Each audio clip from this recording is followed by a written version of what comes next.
মুক্তিযুদ্ধ ও জুলাই বিপ্লবে শহীদের প্রতি শ্রদ্ধাঞ্জলি ও পুষ্পস্তবক অর্পণের মাধ্যমে বাংলাদেশ ছাত্র অধিকার পরিষদ চট্টগ্রাম মহানগর শাখার নবনির্বাচিত কমিটির যাত্রা শুরু হলো।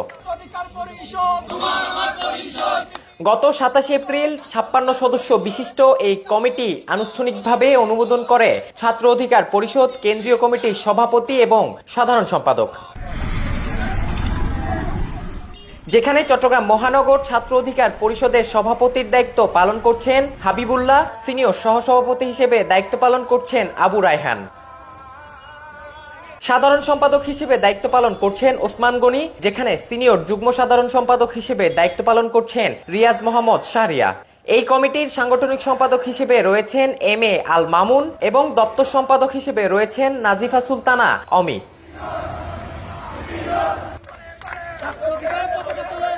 Desk report, Chattala 24, Chittagong.